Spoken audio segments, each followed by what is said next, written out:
మన సబ్స్క్రైబర్లందరికీ మరియు ప్రతి ఒక్కరికి నూతన సంవత్సర శుభాకాంక్షలు. అయితే ఈరోజు మన వీడియో ఏంటంటే మన కేంద్ర ప్రభుత్వం నరేంద్ర మోడీ గారు అయితే మనకు అందించేటువంటి అయితే పిఎం కిసాన్ ఉన్నదో మనకు 6,000 రూపాయలు అందిస్తుంది కదా కేంద్రము సంవత్సరానికి. మరి ఆ 6,000 రూపాయలనట 10,000 రూపాయలను చేస్తున్నారట.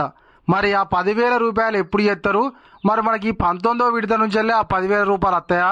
మరి లేకపోతే దానికి కొత్తగా ఏమన్నా అప్లై చేసుకోవాలా? మరి ఎట్లా, అది నిజమేనా కాదా అనేటువంటి దాని గురించి అయితే నేను మీకు ఈ వీడియోలో చెప్తాను. ఇంకా మీలో ఎవరన్నా మన ఛానల్ సబ్స్క్రైబ్ చేసుకోకపోతే వెంటనే సబ్స్క్రైబ్ చేసుకొని పక్కన ఉన్నటువంటి గంట సింబల్ అయితే నొక్కుర్రి. ఖచ్చితంగా ప్రతి ఒక్క అన్నదాతకు అవసరమయ్యేటువంటి వీడియోని అయితే మన ఛానల్లో వస్తుంది కాబట్టి ప్రతి ఒక్కరు కూడా మన ఛానల్ అయితే సబ్స్క్రైబ్ చేసుకోండి. రైతుల ఖాతాల్లో ఇక నుంచి 10,000 కేంద్రం నిర్ణయం. కొత్త సంవత్సరం వేళ మోదీ ప్రభుత్వం కీలక నిర్ణయం దిశగా అడుగులు వేస్తుంది.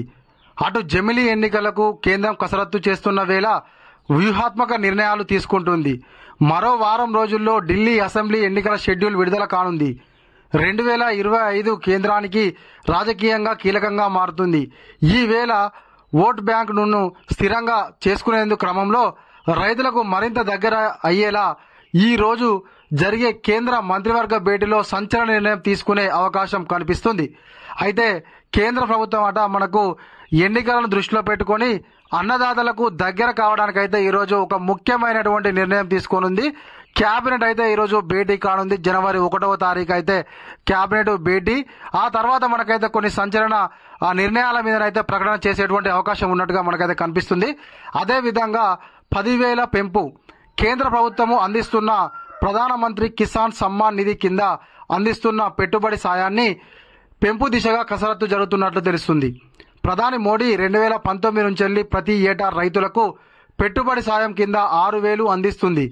ఈ మొత్తాన్ని 2,000 చొప్పున 3 విడతల్లో రైతుల ఖాతాల్లో జమ చేస్తుంది. ఈ మొత్తాన్ని ఇప్పుడు 10,000కు పెంచేందుకు కేంద్రము నిర్ణయం దిశగా అడుగులు వేస్తున్నట్లు సమాచారం. ఈ రోజున కేంద్ర మంత్రివర్గం భేటీ కానుంది. ఈ సమావేశంలో రైతులను ఆర్థికంగా ఆదుకునేందుకు వారి ఖాతాల్లో నేరుగా 10,000 జమ అయ్యేలా నిర్ణయానికి ఆమోద ముద్ర వేస్తారని ప్రచారం అయితే జోరుగా సాగుతుంది. అయితే ఈ రోజు జరిగేటువంటి క్యాబినెట్ మీటింగ్ లో ఈ యొక్క పిఎం కిసాన్ నగదు పెంపు విషయం కూడా చర్చ జరిగేటువంటి అవకాశం ఉన్నట్లుగా మనకైతే తెలుస్తుంది. నేడు భేటీలో చర్చ. కొంతకాలంగా కిసాన్ నిధిని పెంచేందుకు కేంద్రం కసరత్తు చేస్తుందని ఆర్థిక మంత్రి నిర్మల త్వరలో ప్రవేశపెట్టే 2025-26 బడ్జెట్లో ప్రకటన చేసే అవకాశం ఉన్నాయని ప్రభుత్వ వర్గాలు అంచనా వేస్తున్నాయి. అయితే తాజాగా మారుతున్న రాజకీయ సమీకరణాలు, కొత్త లక్ష్యాల వేళ ముందుగానే ఈ ప్రకటన చేసే అవకాశం ఉందని చెబుతున్నారు. అయితే దీనిపైన ఈ రోజు జరిగే కేబినెట్ సమావేశంలో తుది నిర్ణయం తీసుకునే అవకాశం ఉంది. ఈ పథకం కింద కేంద్రము ఇప్పటి వరకు 18 వాయిదాలు కేంద్ర రైతుల ఖాతాల్లో జమ చేసింది. వచ్చే నెల మలి విడత నిధులను రైతుల ఖాతాల్లో జమ చేయనుంది. ఈ దశలో కేంద్రం నిర్ణయం ఏంటనేది నేడు స్పష్టత రానుంది. అయితే మనకి ఇప్పటివరకు అయితే 18 విడతల్లో కేంద్ర ప్రభుత్వం అయితే డబ్బులు జమ చేసింది కదా. ఇక 19వ విడతనైతే మనకు త్వరలోనే రానుంది కదా. మరి 19వ విడత నుంచి వెళ్ళి పెంచినటువంటి అమౌంట్ వేస్తారా, లేకపోతే ఇప్పుడు మనకు 25-26 బడ్జెట్లో వాళ్ళు ప్రకటన చేస్తారు కదా, మరి 20వ విడత మనకు పిఎం కిసాన్ లో ఈ యొక్క పెంచినటువంటి అమౌంట్ వేస్తారా అనే దాని మీద అయితే మనకు ఇంకా స్పష్టతనైతే రాలేదు. అదే విధంగా పేదలకు 2 కోట్ల ఇండ్లు. అదే సమయంలో మరో కీలక నిర్ణయం పైన కేంద్రము ఈ రోజు నిర్ణయం తీసుకునే అవకాశం ఉంది. దేశంలో పేదల కోసము మరో 2 కోట్ల ఇండ్లను నిర్మించే విషయంపై సర్వే జరిపించాలని కేంద్రం ఇప్పటికే నిర్ణయం తీసుకుంది. ఈ ఏడాది మార్చి 31 లోపు ఈ సర్వేను పూర్తి చేయాలని కేంద్రం భావిస్తుంది.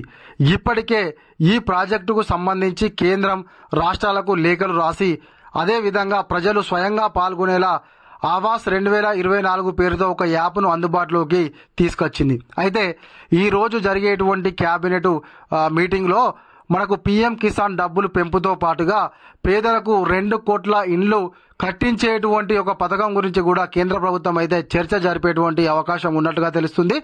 అది కూడా ఈ మార్చి 31 లోగా కేంద్రానికి రాష్ట్ర ప్రభుత్వాలు అయితే ఆ నివేదిక పంపాలని చెప్పేసి లేఖలను కూడా ప్రతి ఒక్క రాష్ట్రానికి కేంద్ర ప్రభుత్వం అయితే రాసినట్టుగా తెలియడం జరిగింది. ఆధార్ ఆధారిత ఈ కేవైసీ ద్వారా ప్రజలు సర్వేలో పాల్గొనవచ్చని అధికారులు వెల్లడించారు. 2024 ఎన్నికల మేనిఫెస్టోలో పేదలకు మరో 3 కోట్ల ఇండ్లు నిర్మిస్తామని బీజేపీ హామీ ఇచ్చింది.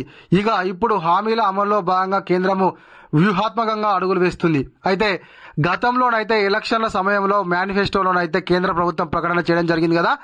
అయితే దానికి కట్టుబడి ఉండే పేదల కోసం అయితే 2 కోట్ల ఇండ్ల నిర్మాణం కోసం ఈరోజు చర్చించి రాష్ట్ర ప్రభుత్వము మరియు కేంద్ర ప్రభుత్వము 2 సమన్వయంతో ఉంటే ఖచ్చితంగా ప్రతి ఒక్క రాష్ట్రానికి అయితే కేంద్రము ఇండ్లను మంజూరు చేయించి కట్టించేటువంటి బాధ్యత కేంద్ర ప్రభుత్వం అయితే తీసుకుంటుంది. అదేవిధంగా మనము కూడా డైరెక్ట్గానైతే ఈ యొక్క యాప్ ద్వారానైతే మనం అందులో పాల్గొనవచ్చు అని చెప్పేసి చెప్తున్నారు. ఇగో ఇది మన వీడియో. ఈ వీడియో కనుక మీకు నచ్చినట్లయితే ఖచ్చితంగా ఒక లైక్ చేయరు, కామెంట్ చేయరు. ఇంకా మీలో ఎవరన్నా మన ఛానల్ అయితే సబ్స్క్రైబ్ చేసుకోకపోతే వెంటనే సబ్స్క్రైబ్ చేసుకొని పక్కనటువంటి గంట సింబల్ అయితే నొక్కుర్రి.